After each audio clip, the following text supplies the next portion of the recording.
2 mandats, 2 pas en avant, et Patrice Talon tire sa révérence calmement. Il dit, j'ai servi, c'est le tour d'un autre. Il regarde à l'ouest, son regard est franc, un cousin s'accroche depuis 20 ans. Mais Talon part sans masque, ni peur, le pouvoir trop long perd sa saveur. Il a compris que la grandeur c'est aussi dire oui à la relève, oui à la fin, oui à l'idée qu'on n'est pas divin. Ce n'est pas un adieu, c'est une leçon, pas un retrait, mais une révolution. Il n'a pas changé le texte pour durer, il a changé le temps pour inspirer. Patrice Talon, l'histoire retiendra qu'un homme peut régner sans devenir roi. Le vrai pouvoir c'est de savoir lâcher et d'ouvrir la voie à l'équité. Serge Nonvignon. Le Bénin et le Togo sont 2 pays voisins frères dont beaucoup de communautés ethniques sœurs se trouvent des 2 côtés. N'eût été le tracé hasardeux des frontières dues à la colonisation, les 2 peuples constitueraient aujourd'hui un même pays qui partagerait les mêmes richesses linguistiques et culturelles. Mais le destin des 2 pays a basculé et est aujourd'hui ce qu'il est, à cause de la brutale intrusion du blanc et plus tard du partage du gâteau africain. Avant les années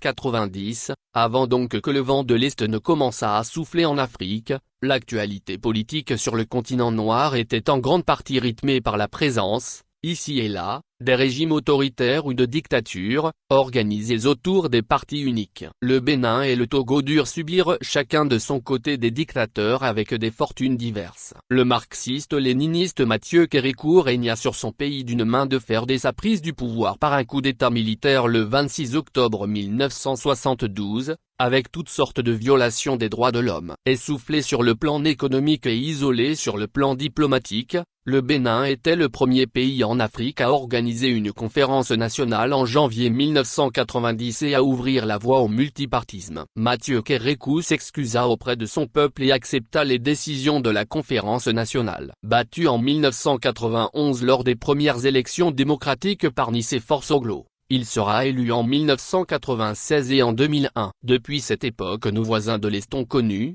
en dehors de Mathieu Kérékou, 3 nouveaux visages à la tête de leur pays, Nicéphore Soglo, Yaya Boni et aujourd'hui Patrice Talon qui est presque à la fin de son 2e mandat et partira bientôt.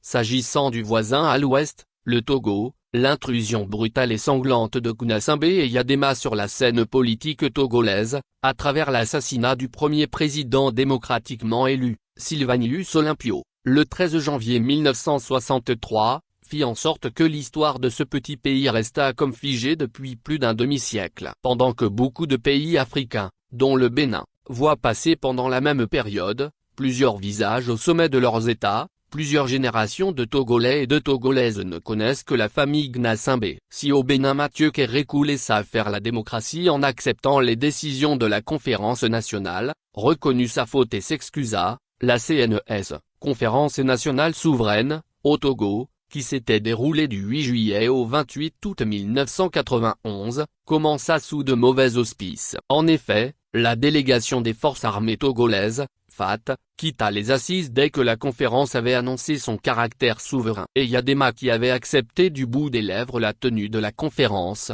n'était pas du tout enthousiaste quant à l'idée d'une sincère ouverture démocratique qui lui ferait perdre son pouvoir absolu. Ainsi, pendant que les assises se tenaient, Gnassingbé et Yadema préparaient parallèlement ses tueurs pour mettre en œuvre sa stratégie de la terreur. Le doyen Godwin Tété écrira plus tard à cet effet. On comprend dès lors aisément que le chef de l'État et son armada prétorienne et pléthorique, loin d'accueillir volontiers les décisions de la CNES, allaient plutôt leur réserver des carquois entiers de flèches bien empoisonnées. 3 décembre 1991, fini l'hypocrisie et les faux fuyants. Et Yadema laissa tomber le masque et décida d'attaquer par un contingent d'une armée togolaise aux allures tribalo-familiales les bâtiments de la primature pour en déloger le Premier ministre Joseph Kofigo. L'opération était conduite par son demi-frère Touaï Gnassingbé qui y trouva la mort, bien que bardé de talismans. Ce que Godwin Tété qualifiera de piteuse guerre et Yadémaïenne de la primature fera, selon des témoins qui avaient survécu,